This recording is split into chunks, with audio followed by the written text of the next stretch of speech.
Amen. Mercy and a preparation for the Holy Week. Amen. So, ang theme po natin, I am the resurrection and the life. Sabi nga sa first reading in Ezekiel chapter 37 verse 12 to 14, I will put my spirit in you that you may live. Amen. So muli, mapagpalang umaga po sa ating lahat, my brothers and sisters. Sino pong pumunta ng New Jersey chapter anniversary? Amen. Praise the Lord. So I would like to i-echo ko lang yung napakinggan namin sa preaching ni Brother Ike. Amen. So ang theme po nila doon ay man sees the appearance but the Lord looks into the heart. Amen. So ang ibig sabihin, hindi tinitignan ng Diyos ang iyong panlabas na anyo. Kung kahit na ikaw ay maganda, kahit na ikaw ay matalino, amen. Kahit na ikaw ay magaling, amen. Ngunit ang tinitignan ng ating Diyos ay ang puso natin, amen.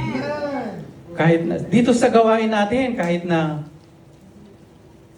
tumutulong ka sa gawain ng Diyos, reklamo ka naman ng reklamo. Hindi ka lugod-lugod sa ating Panginoon. Amen.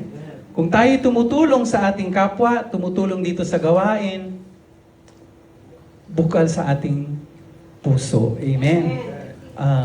Ginagawa natin ito para sa Panginoon. Amen. Nagaling sa ating puso. Amen po ba? Amen. Tama po ba? Amen. Amen. Hindi yung gumagawa ka dyan, nagre-reklamo ka naman, so it's useless. Amen. Huwag ka na lang, umupo ka na lang. So ang tinitingnan ng ating Diyos ay ang ating puso. Amen. So meron po siyang yung ang sinasabi ko dun sa sa basa, sabi ko, bantayan natin ang ating puso. Amen. Huwag ang ating muso. Sabi kasi, di ba, sabi ni Brother Ike, kung ang bukang bibig, yun ang laman ng dibdib. Amen. So, bantayan po natin ang mga sinasabi natin dahil kung minsan, hindi maganda. Amen. Lahat naman lumalabas sa ating mga bibig, galing sa puso natin. Amen. So, we have to be very careful of what we are going to say. Amen. We have to watch out what we are talking. Amen. Praise the Lord. Palakpakan po natin Panginoon. So meron po siyang password. Ito ay yung puso. Sa P, sabi niya sa P, pakinggan. Amen. So, pakinggan means listen. So listen, pakinggan ang tinig ng Diyos. Amen. Let God seize our heart. By listening to the Word of God, God will, sa pakikinig at pakakinig namin ng salita ng Diyos, God will change our hearts. Amen. Magpasakop lamang tayo sa Kanya. He will change our heart. Amen po ba? So number 2, yung you, unawain or discernment. So sabi ko nga kanina, be watchful of what we are saying. Kung anong lumalabas sa ating puso, ay galing sa ating kung anong lumalabas sa ating bibig, galing sa ating puso. Amen. So, nadidiscern natin kung ang sinasabi natin ay hindi maganda. Kasi ang lahat ng mabubuting lumalabas sa ating bibig ay galing sa Panginoon. Amen. Kung hindi magandang sinasabi natin ay check yun, hindi galing sa ating Panginoon. Amen po ba? Amen. So, ang bukang bibig natin, yun ang laman ng ating dibdib. Parang yung kanta na, tulak ng bibig. Hindi kabig ng galing sa dibdib dapat. Amen. Praise the Lord. So tandaan po natin mga kapatid na ang lahat ng mabuti ay galing sa ating Panginoon. Amen. At pangatlo, sumunod. Sabi niya, sumunod to obey. Obey God's direction. Amen. So sumunod tayo sa tawag ng Diyos. Magbasa tayo ng Bible. Amen. We have to meditate the Word of God. Amen. So pagsunod ng ating Panginoon, unti-unti niyang binabago ang ating puso. Amen. And the last, open. Buksan ang ating puso. Hayaan natin si Kristo, si Jesus ang pumasok sa ating puso. Ang siyang mananahan sa ating puso. Amen. Sabi nga ni Father Alfie, sabi niya, we must have a heart of, we have humble heart, trusting heart, ano ba? Grateful heart, and fearless heart. Amen. Purihin ang ating Diyos. So, yun po ang natutunan namin dun sa New Jersey chapter. So, my brothers and sisters, balikan po natin ating gospel ngayon. So, napakahaba ang kwento. At siguro naman, alam nyo na ang kwento ni Lazarus. Amen? Sino nakakaalam ang kwento niya? Amen. So ano po ang pinagninilayan natin ngayon? Ang pagkamatay ni Lazaro at ang kanyang muling pagkabuhay. Amen. So ang nilagay kong theme nito ay, I am the resurrection and the life. So, alam natin na si Lazaro, si Marta, at si Maria ay malapit sila kay Jesus. Amen. Kasi kasama lagi nila si Jesus. And they are a close friend of Jesus. The follower of Jesus. Maging ang kapatid niyang si Maria at si Marta. So my brothers and sisters, ang gusto ko pong puntosan dito ay number 1, dumulog. Dumulog kay Jesus. So they approached Jesus. Amen. They turned to Jesus. So sa paghingi ng tulong sa oras ng pangangailangan nila. Amen. Sino ang dumulog kay Jesus? Si Maria at si Marta. Amen. So sa kabila ng kanilang pinagdadaanan na pagsubok sa buhay, sapagkat ang kanilang kapatid na si Lazaro ay na minamahal ng Panginoon ay nagkaroon ng malubhang sakit o karamdaman. So mga kapatid, maaring tayo o maaring yung mga nanonood, hindi ko alam kung anong pinagdaraanan nila ngayon sa oras na ito. Amen? Kung anumang karamdaman, anumang relasyon, anumang kahirapan o pag-uusig, ano ba? Utang man yan, na problema mo may utang ka. Hindi ko po alam kung anong pinagdaraanan niyo. Amen? So pero ang dapat nating gawin ay idulog natin sa tamang makakasagot o nakakatugon, nakapagbibigay ng solusyon sa ating mga suliranin. Amen. Bagkus kung ikaw man ay may problema, kapag nagkamali ka ng pagdulog o lalapitan sa kabila ng iyong pinagdaraan ng mahigpit sa buhay, minsan ang pinagsasabihan mo ay, imbes na tulungan ka, minamarites ka pa, nadadagdagan pa, lalong down na down ka na. Amen po ba? Oh. Diba? Meron pong ganon. Amen po? So, imbes na matulungan ka, madadagdagan ng sakit ng iyong kalooban. Sapagkat,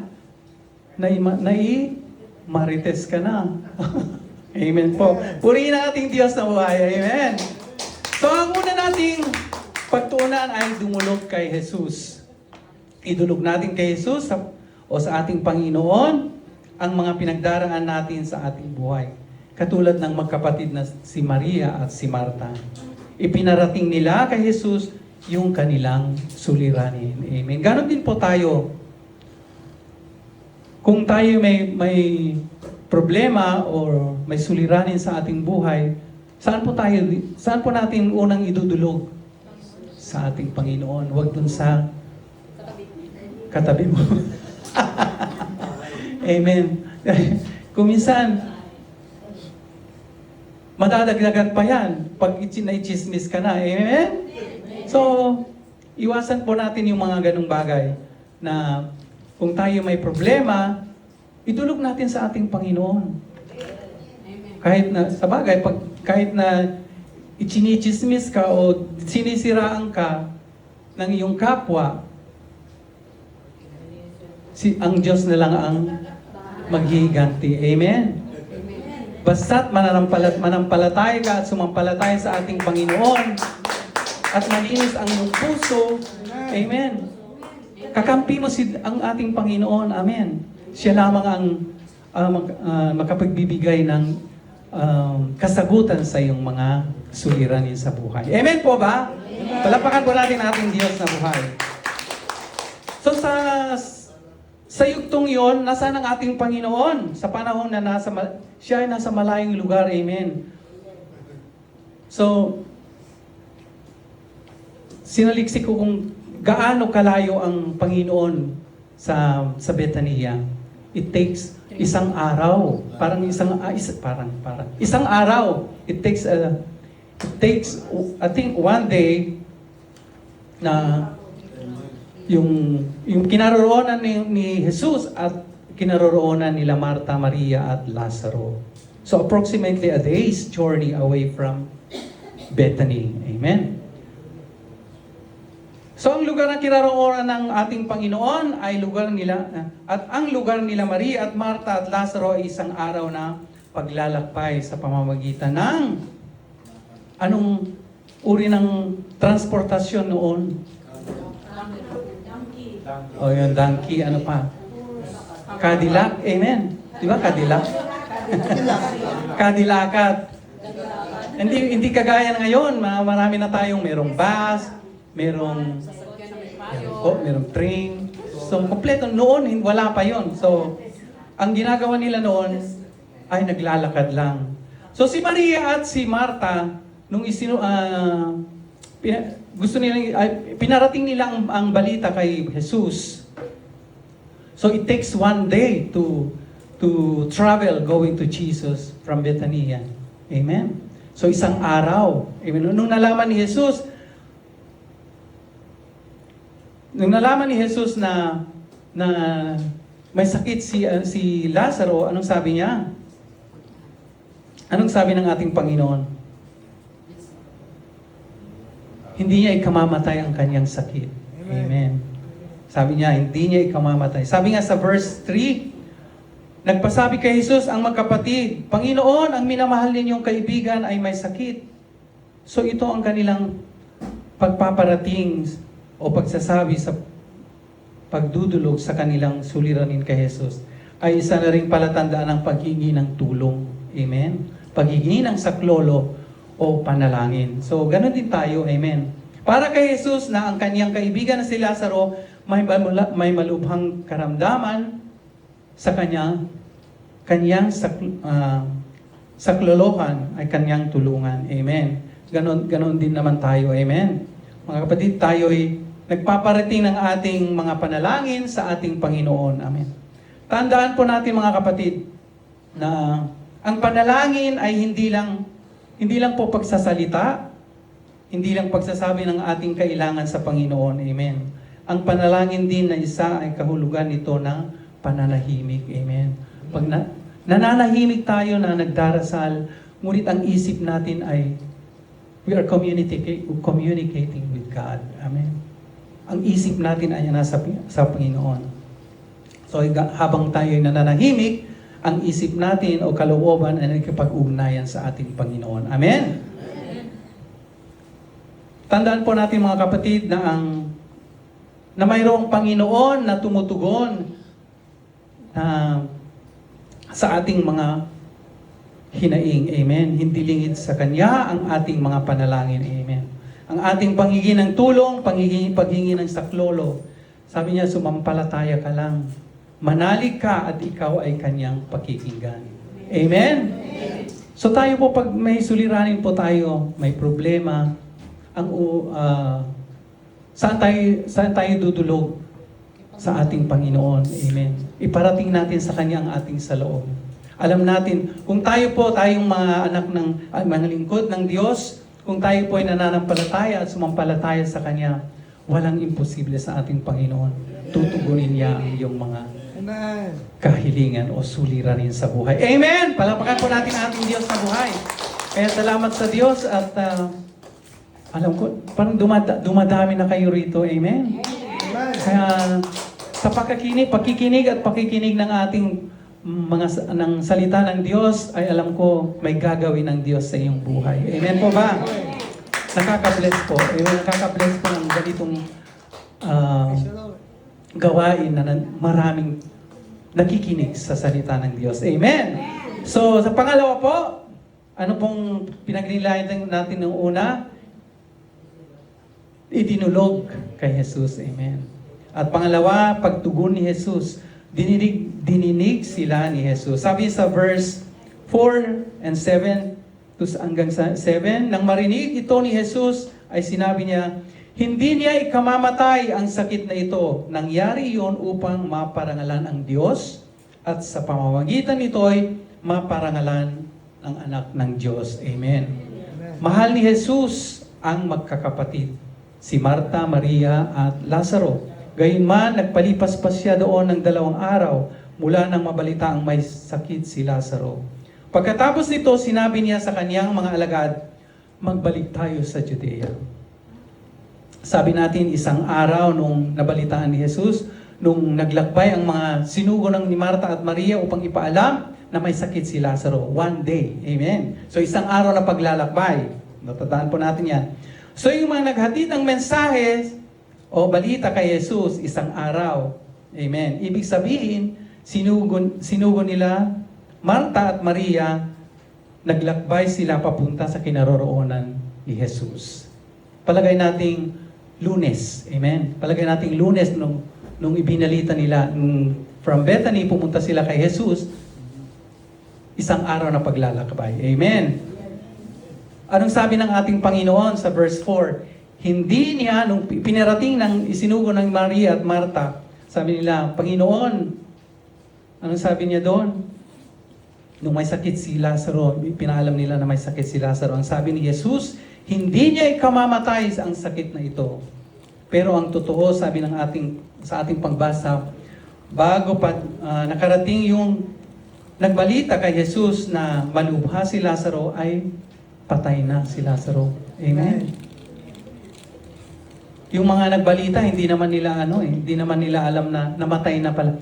Namatay na pala si Lazaro, si Jesus. Pero ang Panginoon, alam niya na patay na si Jesus. Amen. I'm sorry, patay na si Lazaro. Hindi pa. Nasa lent pala tayo. Amen. So, wala pang wala pang cellphone, wala pang social media. Amen. Siguro kung may social media noon, habang naglalakad sila, patay na si Lazaro, patay na si Lazaro. Automatic na nalaman na nila kaagad. Amen. Pero si Jesus, alam na si Lazaro ay patay na. Bakit? Bakit alam ni Jesus na siya ay patay na? Alam natin lahat na ang ating Panginoon ay all-knowing God. Amen. Alam niya lahat. Amen. Lahat ng bagay, alam niya. Amen. Nalalaman niya kung anong nilalaman ng ating puso. Walang hindi lingid siya kanya yan. Amen. Ang ating Panginoon. Kung tayo ay umaten dito sa gawain, pinaplano pa lang natin na umaten ng gawain, alam na ng ating Panginoon ang ating mga kahilingan. Amen. Ang nilalaman ng ating puso, ang ating gustong sagutin ng ating Panginoon. Amen. Minsan, nasusurpresa ka na lang. Amen. Nasusurprise ka na lang sa kahilingan mo. Amen. Binibigay na kaagad. Granted ka na kaagad. Amen. Naihanda na ng Panginoon ang kailangan natin. Amen. Alam niya ang nilalaman ng ating mga puso. Amen po ba? Sabi niya, hindi niya ikamamatay ang sakit na ito. Nangyari iyon upang maparangalan ang Ama, ang Diyos, sa pamamagitan nito ay maparangalan ang anak ng Diyos. Amen. So alam ni Jesus na patay na ang kanyang kaibigan na si Lazaro. Sabi sa verse 6, gayunman nagpalipas pa siya doon ng 2 araw mula ng balitaan may sakit si Lazaro. So ilang araw na? So isang araw, paglalakbay ng mga naghatid ng balita kay Jesus. So ang sinabi ni Jesus, hindi niya ikamamatay ang sakit na ito, sabi niya. Nagpalipas pa siya ng 2 araw sa ilan na? 3. Amen. Kumbaga, Lunes, nagbalita siya. Yung mga isinugo ni Marta at Maria, Lunes. Martes, Merkules, ano ang sabi ng Diyos? Anong sabi sa Biblia? Nagpalipas pa sila ng 2 araw. Amen. Nakuha nyo? So, Lunes, nagbalita. Martes, Merkules, nagpalipas sila ng 2 araw. Sabi niya sa verse 7, magbalik tayo sa Judea. So, Miyerkules sila naglagbay. Nung dumating sila sa Betania, ay anong araw na yon? Naging Huwebes na. Amen. So dito, dininig sila ni Jesus. Pero sa ating pagbasa, parang delay. Dinelay niya. Amen. So Lunes, naglakbay ang mga sinugo ni Maria at Marta. Nagpalipas siya ng 2 araw, di 3 araw na. Nung sabi ni Jesus, tayo na maglakbay, doon pupunta na sila kay Lazaro, 1 araw na paglalakbay. Amen. O sa nung Huwebes na sila dumating, so naging 4. Amen. So nung 4 na yon, patay na 4 days na napatay ang ating Panginoon. Si Lazaro. Amen.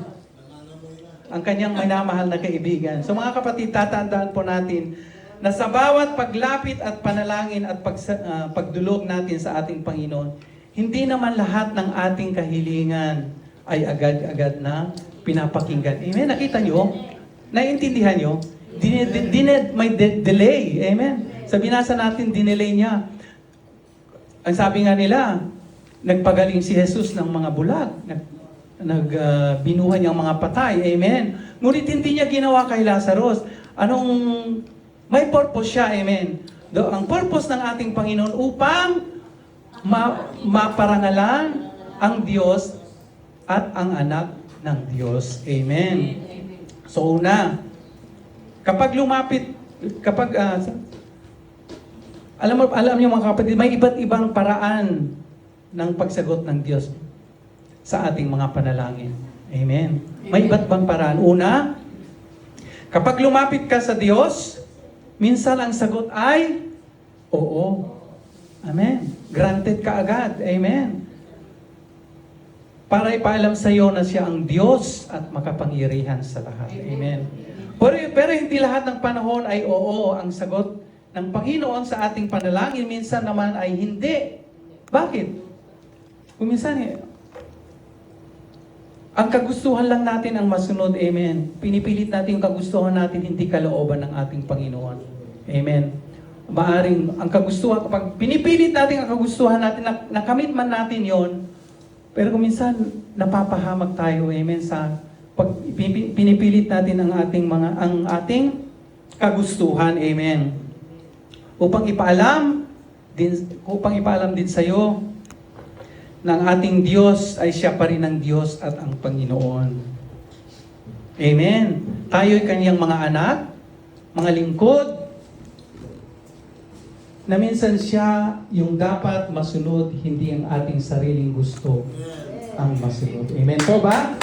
Palakpakan po natin ang ating Diyos na buhay. So pangalawa, maaring ang sagot ng Diyos ay no. Amen? Kasi kapag ang gusto natin, ang masunod, diyan po tayo mapapahamak o ikapapahamak. Ikakapahamak po natin sa ating buhay. Amen po ba? Ito po, baka hindi po ito ikabubuti ng ating buhay. Amen. Gaya ng isang magulang, amen. Gaya ng mga isang magulang, hindi lahat ng hinihiling ng kanyang anak, binibigay nila. Amen po ba? Amen. Di ba? Kasi pag binigay mo, ikapapahamak lang ng kanyang buhay. Masisisihin ka pa. Amen po? So, ganun ang Panginoon. Hindi lahat ng hinihiling mo sa Panginoon ay yes. Minsan, ay no. Hindi, no. In English, no. So, ang gusto ng Panginoon ay the best ang ibibigay niya sa iyo. Amen? Amen. Ang gusto ng Panginoon ay yung binibigay niya sa iyo na masaya ka sa binibigay ng ating Panginoon. Amen. Sa hinihiling mo ay sa ikabubuti ng iyong buhay. Amen po ba? Kung kung binigay ng Panginoon ang nararapat para sa iyo, ang the best para sa iyo, anong gagawin mo? Amen. So, ang gusto ng Panginoon ay mapapurihan siya sa kanyang mga ginawa sa iyong buhay. Amen. Palakpakan po natin Diyos na buhay. Amen. Ganun ang ating Panginoon. Hindi lahat ng hinihiling mo ay binibigay ng ating Panginoon. Ngunit, binibigay niya ang the best para sa iyo. Ang pinipilit mong gusto na makamit mo, hindi kalooban ng ating Panginoon. Amen? So, ang gusto niyang mangyari ay binibigay niya ang the best para sa iyo. So, ang pangatlo, maghintay. Amen? Maghintay po tayo. Bakit tayo pinaghihintay ng ating Panginoon? Sabi ko nga kanina, ang gusto niya ay the best na para sa iyo. Yung perfect na magugustuhan mo, yung kailangan mo dahil kapag tinanggap mo ay magpapasalamat. Sabi ko kanina, magpapasalamat tayo sa ating Panginoon. Amen. Sabi sa binasa natin, nang marinig ito ni Jesus, ay sinabi niya, hindi niya ikamamatay ang sakit na ito. Nangyari iyon upang maparangalan ang Diyos at sa pamamagitan nito ay maparangalan ang anak ng Diyos. Amen. Alam ni Jesus na patay na si Lazaro. Pero sinabi niya, hindi pa patay. Sabi nga doon, natutulog lang. Sabi niya, natutulog lang yan si Lazaro. Pero ang kasunod ng kanyang sinabi, nangyari yon upang maparangalan ng Diyos. Amen po ba? Amen. Kaya pala, dinedelay ng Diyos ang ating mga panalangin kuminsan. Kuminsan, naghihintay ka ng matagal, hindi pa binibigyan ng ating Panginoon. Dinedelay niya. Dahil may purpose ang ating Panginoon. Amen. Sa pagdidelay niya, gusto ng Panginoon ay, sabi ko nga kanina, the best ang ibibigay niya sa iyo na ang kailangan mo. Amen. Ang kalooban niya ang laging nasusunod. Amen po ba? Amen. Upang bigyan ng ating Diyos na papuri. Pinupuri natin ang ating Diyos sa lahat ng mga bagay na ibinibigay niya sa atin. Amen. Amen. Praise the Lord. Purihin ang ating Panginoon. Amen. So sabi sa verse 5, mahal ni Jesus ang magkakapatid na Marta, Maria at Lazaro. So mga kapatid, ikaw din. Ikaw, ako, tayong lahat mahal ng ating Diyos. Kahit anumang karumihan meron tayo, kung tayo'y magbalik loob sa ating Panginoon, mamahalin pa rin tayo. Yayakapin tayo. Amen? So ganun tayo kamahal ng ating Panginoon. Kung minahal niya si Marta, Maria at Lazaro, ganun din ang pagmamahal niya sa atin. Amen. So anong pinagdinilayan natin? Dumulog kay Jesus. Amen. Kay Jesus lang tayo idulog ang ating mga suliranin. Amen. Ang pangalawa, dininig sila ni Jesus. Hindi ka bibiguin ng ating Panginoon, amen, sa lahat ng iyong kahilingan. Manampalataya ka lang sa Kanya at mananalig na ang ating Panginoon lamang ang siyang magbibigay lunas sa ating mga suliranin. Amen. Magbibigay ng answer sa ating mga prayers. Amen. Ang ikatlo, sa verse 20, nang mabalita ni Marta na dumarating si Jesus, sinalubong niya ito, ngunit si Maria na may naiwan sa bahay. So, sa pang-apat na araw, na Lunes, Martes, Merkulis, Huwebes, o sabi sa verse 21, sinabi ni Marta, Panginoon, kung kayo po ay narito, buhay pa sana ang aking kapatid. Amen, sabi niya. Sa verse 22, subalit, nalalaman kong kahit ngayon ipagkakaloob sa inyo ng Diyos ang anumang hingin ninyo sa Kanya. In verse 23, sabi niya rito, muling mabubuhay ang iyong kapatid, sabi ni Jesus. Sumagot si Marta, nalalaman ko pong siya ay mabubuhay muli sa huling araw. At sa verse 25, sinabi sa kanya ni Jesus, ako ang nagbibigay buhay at muling pagkabuhay. Ang sino mang sumampalataya sa akin kahit mamatay ay muling mabubuhay. So ang pangatlo, ang muling pagkabuhay. So nang makita ni Jesus at Marta, si Jesus si Marta, sabi niya, sabi ni Marta, kung naririto lamang kayo, hindi sana namatay ang aking kapatid. Ang tanong natin, bakit kaya bakit pinalampas pa ng ating Panginoon ng 2 araw? Mula matanggap niya ang balita na si Lazaro ay may malubhang karamdaman at alam niyang patay na. Bakit kaya? Bakit pinalampas ng ating Panginoon? Noon, nung araw, ang Hudyo ay ang kaugalingan nila, ang paniniwala nila, pagpatay ng isang tao, hindi pa nila pinapaimbalsamo ng 3 araw. Amen. Di po ba ganun din po tayo? Na kasi may tendency na mabubuhay pa siya. So ganun pala ang purpose ni Lord. Ang purpose ni Lord ay upang maniwala sila sa kanyang kapangyarihan. So ginawa niyang 4. So from Lunes, nagpalipas siya ng 2 araw bago siya naglakbay. Anong sabi ni Marta? Nangangamoy na si Lazaro. Sabi niya gano'n. Di ba? Sabi niya pang-4 na kasi 4 na araw na maaagnas na yun, di ba? So ganoon din tayo mga Pilipino, amen. Yung 3 araw ay pwede pang mabuhay ang isang tao, amen. Ganon din ang paniniwala nila noon. Amen po ba? So, to make it sure, sabi ng Lord, gagawin niyang 4 para wala na silang dahilan kung bakit. Siyempre, pag nabuhay siya ng 3 araw, sabi ng mga Hudyo, talaga namang mabubuhay ng 3 araw pa pagpatay na, amen. So, ang ginawa ng ating Panginoon, naging 4 para patunayan na ang patay na si Lazaro ay naaagnas na, amen. Ngunit anong sabi niya? Tinawag niya si Lazaro, pinuntahan niya yung libingan ni Lazaro, amen. Ang sabi ni Marta, sabi niya nga, naaagnas na raw si Lazaro, amen. Ngunit ang ginawa rin ni Maria ay, nung tinawag ni Marta si Maria at sinalubong ang ating Panginoon, anong ginawa niya? Lumuhod siya, nagpatira pa, amen. So, ganun na lamang ang pagmamahal ni Maria sa kanyang kapatid. Kung narito ka lang, Panginoon, hindi sana namatay ang aking kapatid, sabi niya. Amen? Amen. So, yung short na verse sa Bible? Hindi pa niya alam. Short verse ng Bible. Di ba? Sabi niya, Jesus wept. Tumangis ang ating Panginoon. Umiyak din ang ating Panginoon. Amen? Umiyak siya dahil nahabag siya kay Maria. Amen? At talagang mahal na mahal niya ang kanyang kaibigan na si Lazaro.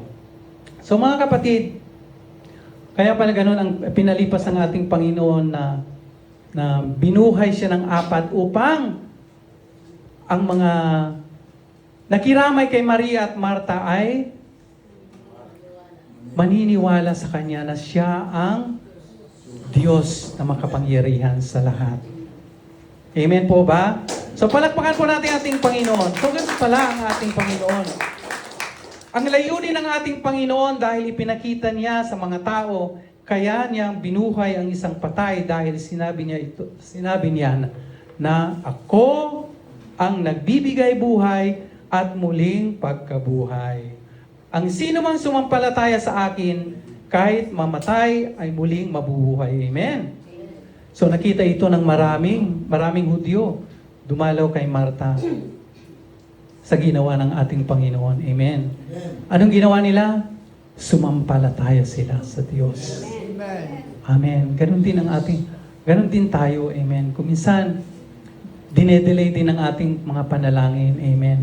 Upang, sabi ko nga, the best ang binibigay niya sa atin. Amen. Purihin ang ating Panginoon. Amen. Palakpakan po natin Diyos. Amen. So mga kapatid, ang pagkamatay ni Lazaro, there is hope. Amen. May pag-asa. Amen. Hope in a hopeless situation. Amen po ba? So kahit anong sitwasyon ang dinaranas natin sa buhay, there is hope. amen, na panghahawakan natin na matutugunan lahat ang dinaranas nating pagsubok, sumampalataya at manalig lamang tayo sa ating Panginoon. Kay Yahweh El Shaddai, walang imposible. Lahat posible para sa Diyos. Amen! Palakpakan po natin Diyos na buhay. So meron po akong password.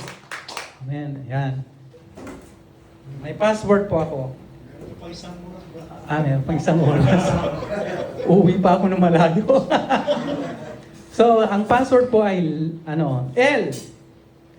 L. Sulat nyo. Love for believers. Sabi nga sa John chapter 11 verse 5, Now Jesus loved Martha and her sister and Lazarus. And see how He loved them.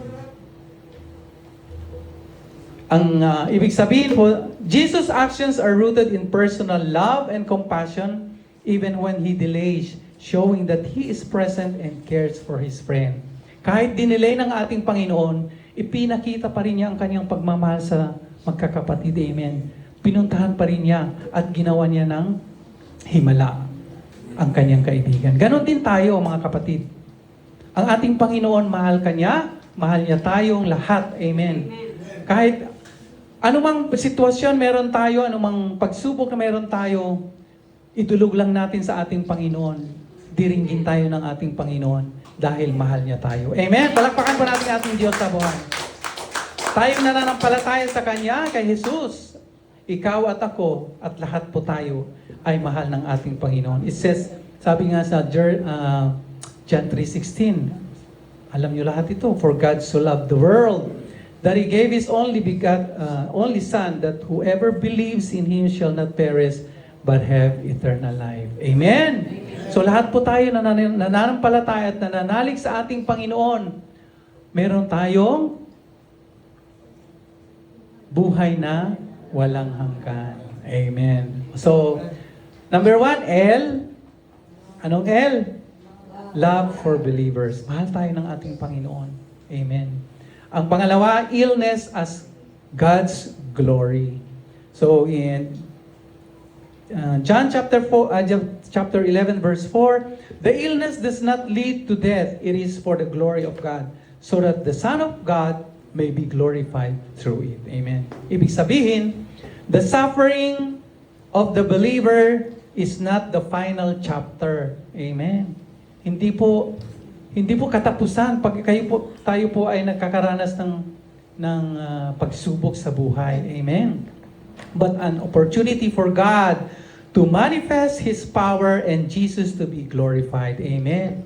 So pag tayo po ay nakakaranas ng pagsubok, nandyan ang Panginoon. Huwag po tayong mawalan ng pag-asa. Manalig tayo at sumampalataya kay Yahweh El Shaddai. Amen. Palakpakan po natin ang ating Panginoon. Amen. So ipinakita ni Jesus ang kanyang kapangyarihan sa mga tao. Pinakita niya, amen, sa mga Hudyo na kaya niyang buhayin ang patay upang sila'y manampalataya sa Kanya na Siya ang Diyos na makapangyarihan sa lahat. Amen. Amen po. At pangatlo, F. So, L, I, and F. Faith in resurrection. Galing yan. So, in John chapter 11 verse 25, Jesus said to her, I am the resurrection and the life. Whoever believes in me through he die, yet shall he live. Amen. Ibig sabihin, true life is found in belief in Jesus. He is not just a future hope at the end of time, but the present and active power over death. Lahat ng nananalig at sumampalataya kay Jesus ay magkaroon po tayo ng buhay na walang hanggan. Amen. Sa pamamagitan ng ating pananampalataya sa ating Yahweh El Shaddai. Amen. So tandaan po natin, pag tayo nananampalataya at nananalig sa ating Panginoon, may kalalagyan tayo sa Kanyang kaharian. Amen. Praise the Lord. And the last, E. Anong ibig sabihin ng E? Eternal life now. Amen. In John 11 verse 26, and anyone who lives and believes in me shall never die. Ibig sabihin, life in Christ transcends physical death. O malalampasan natin yan. He gives a quality of life. Anong quality of life? Eternal life ang ibibigay ng ating Panginoon. Amen. That begins now and continues forever. So, sinong gustong magkaroon ng buhay na walang hanggan? Amen. Tayo pong lahat ay gustong makasama ang ating Panginoon. Amen. So, it says in John chapter 5 verse 24, Truly, truly I say to you, whoever hears my word and believes him who sent me has eternal life. He does not come to judgment, but has passed from death to life. Amen po. So ano pong na-form natin na word? L, love for believers. And I, illness as God's glory. F, faith in resurrection. And the last E, eternal life, buhay na walang hanggan. Amen. Gusto po nating lahat ay magkaroon ng buhay na walang hanggan. Amen. Ganon tayo kamahal ng ating Panginoon. Kahit na tayo ay laging nagkakasala. Amen. Marunong lang tayong humingi ng tawad sa ating kapwa. Mahalin ang ating kapwa. Tiyak yun. Ang ating Panginoon ay bibigyan tayo ng buhay na walang hanggan. Sumampalataya at magtitiwala lamang tayo sa Kanya. Amen po? So to conclude this gospel reading, this passage shows love allows for but does not cause suffering. Amen? And illness is allowed for a higher purpose. So, may purpose ang ating Panginoon kung bakit kung minsan nagkakasakit din tayo, amen. Kung minsan nakakaranas din tayo ng mga pagsubok sa buhay. Amen. Upang lumapit tayo sa ating Panginoon. Amen. Ano yun yung ano ibig sabihin nun, yung nararamdaman natin, nararanasan natin ang kung minsan nagkakasakit tayo, amen. Kasi ang gusto ng Panginoon, gusto niyang gisingin ka, amen. Anak, nandito ako, amen. Ako lang ang pwedeng tumulong sa iyo, wala nang iba, amen. Gusto niya, lagi mo siyang tatawagan, amen. Kung may pagsubok man tayo, kung anong problema yung meron tayo, nandito lang ako, amen. Tawagan mo lang ako. Matutulungan kita sa lahat ng iyong suliranin sa buhay. Amen! Palakpakan po natin ating Diyos. And faith finds its anchor in Jesus. Amen. Sumampalataya lang tayo. Palakasin natin ang ating pananampalataya sa ating Panginoon. Amen. And the last, eternal life is the present gift of knowing Him. Amen po. So, tayo nananampalataya at sa ating Panginoon, ang ating Panginoon ay bibigyan tayo ng buhay na walang hanggan. Amen po. Palakpakan po natin ang Diyos na buhay. Amen. To God be the glory and God bless us all. Meron po tayong napulot. Amen. Kaya mga kapatid, kung anumang sitwasyon meron tayo, kung anumang karamdaman meron tayo, anumang problemang dumating sa ating buhay, manalig ka lang sa ating Panginoon. Amen. Tawagan mo lang ang ating Yahweh El Shaddai. Tiyak yun. Sasagutin niya lahat ang iyong mga kahilingan sa Kanya. Amen po! Walang imposible sa ating Panginoon. Amen! Kung tayo nananalig at nananampalataya sa Kanya, walang imposible sa ating Panginoon. Amen! Lahat posible sa Kanya. Amen! Tumayo po tayong lahat. At ang ating awitin ang nakahanda para sa ating pagnilay ng ating Gospel for today. Hallelujah.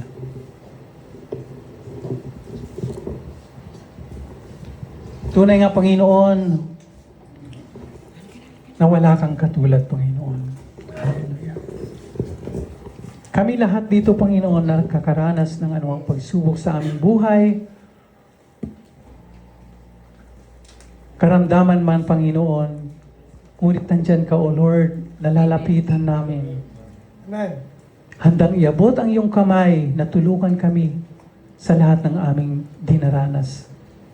sa aming mga suliranin sa buhay, Panginoon. Salamat, salamat, Panginoon, dahil nakilala ka bilang aming Diyos at tagapagligtas. Hallelujah. Purihin ka, O Diyos.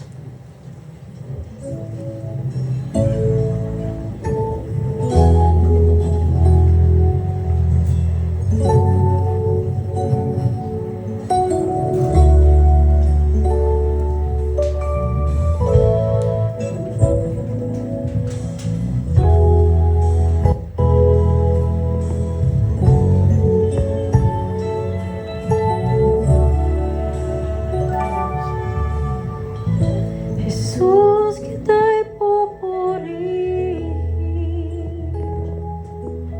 sa bawat araw, sa bawat oras. Ito ang tanging hangarin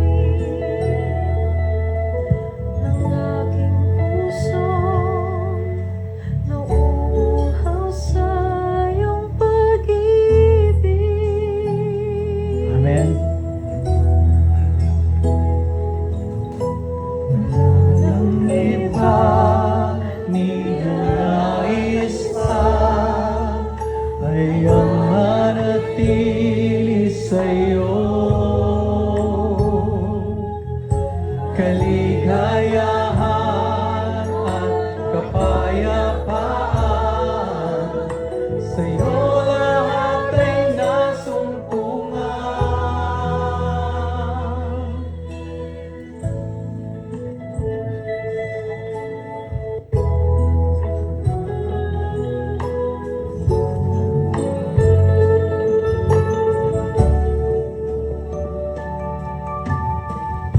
Jesus, kita'y pupurihin Sa bawat araw, sa bawat oras, ito ang tanging hangarin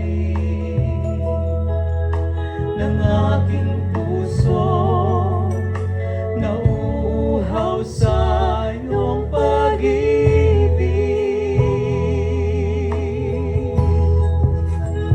Amen.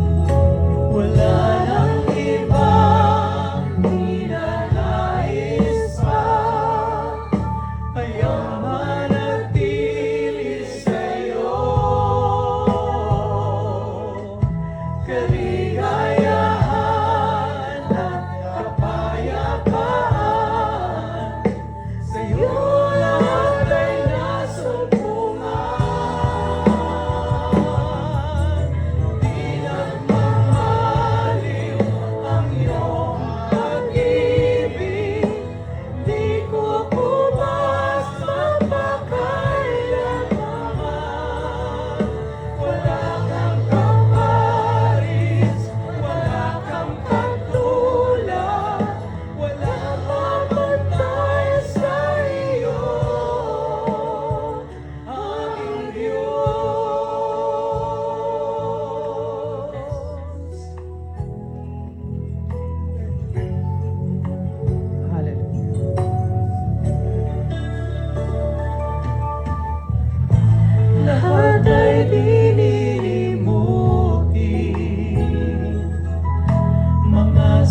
karamdaman, nagbibigay solusyon sa aming mga problema sa buhay, Panginoon. Wala kaming ibang nilalapitan kundi Ikaw, Yahweh El Shaddai. Nais lang hayang manatili sa'yo. Kaligayahan at kapayapaan, sa'yo lahat ay nasumpungan.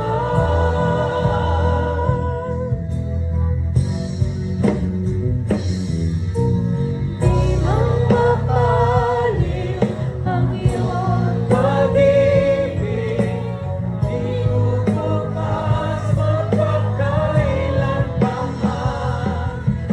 Wala kang kaparis, wala kang katulad, walang mapantay sa iyo. Di nagmamalim ang iyong pag-ibig, di upupas magpakailan pa man. Wala kang kaparis, wala kang katulad, walang mapantay sa iyo. Aming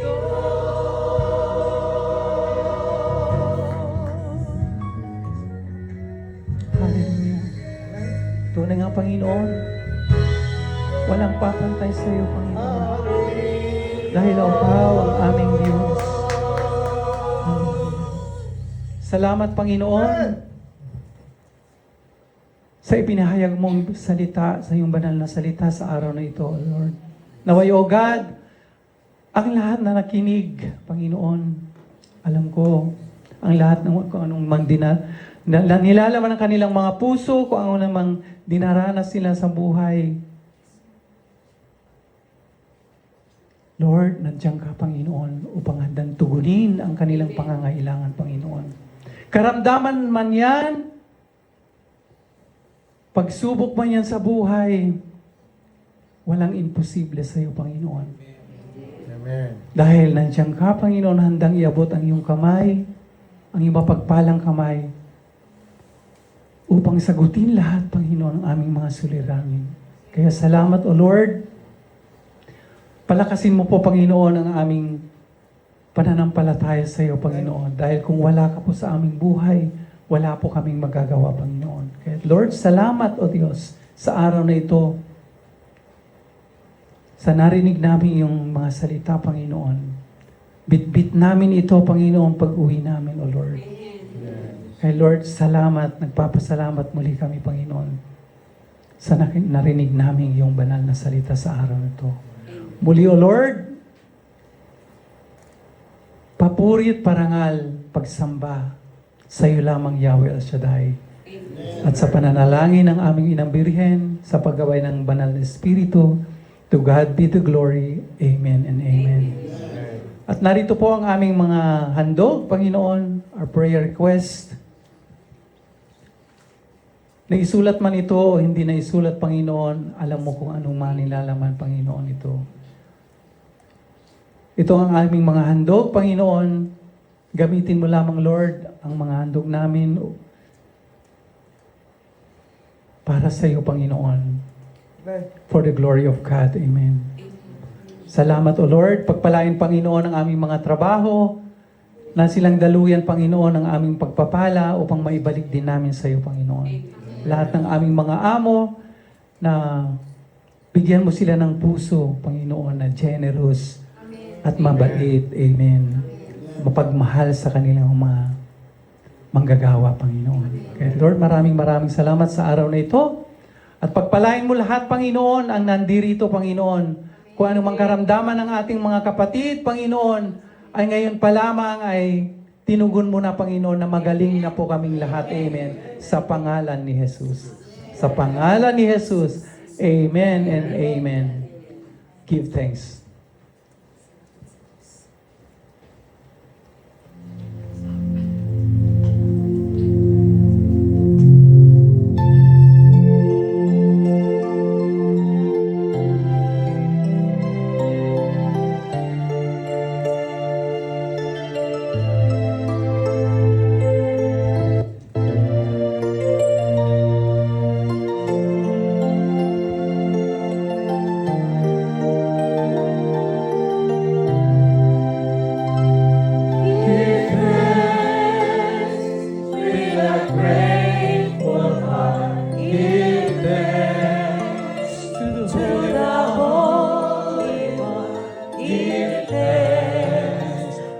because He's given Jesus Christ, His Son. Give thanks with a grateful heart. Give thanks to the Holy One. Give thanks because He's given Jesus Christ, His Son.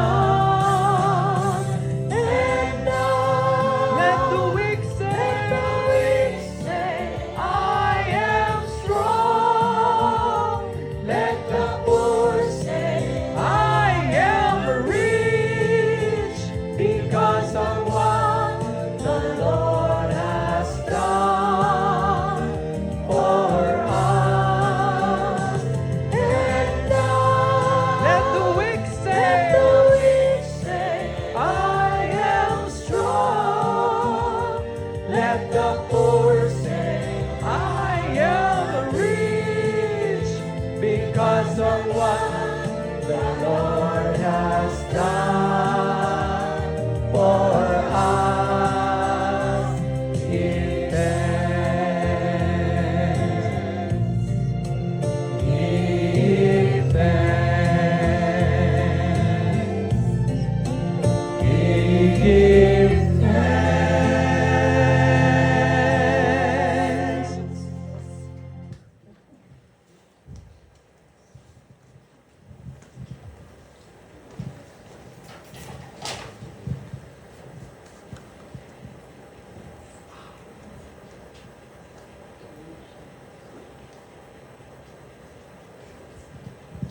Salamat sa Diyos. Tuloy-tuloy po tayong aawit sa ating Panginoon. Amen? Umawit at umindak para sa ating Panginoon. Amen.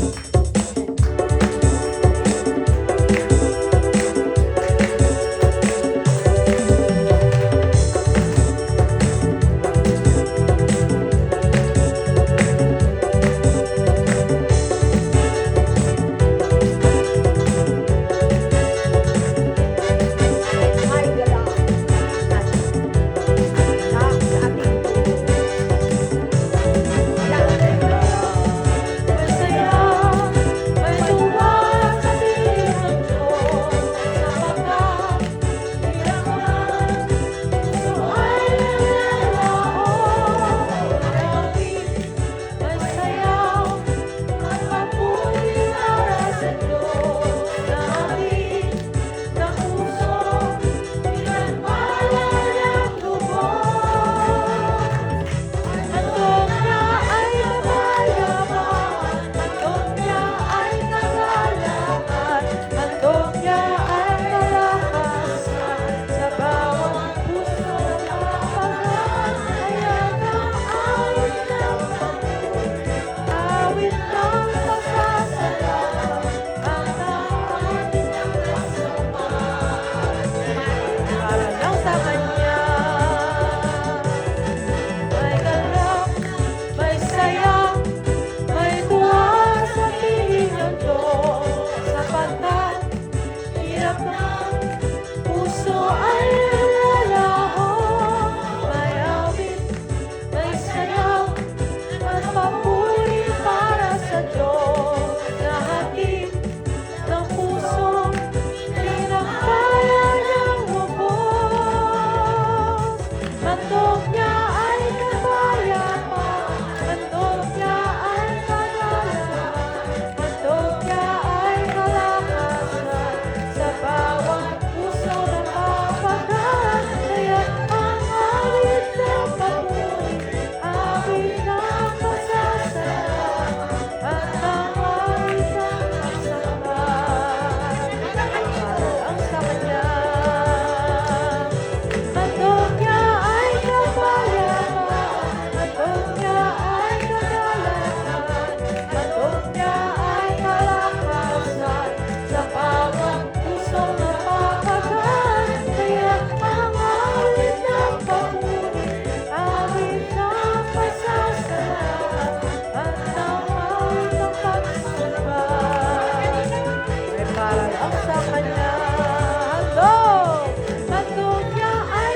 Salamat sa Diyos. Maraming salamat sa Panginoon. Salamat po, Brother Ed, sa mabuting balita na inyong pahatid ng ating Panginoon sa pamamagitan ninyo. Amen. Purihin ang ating Panginoon. Bless the food na po.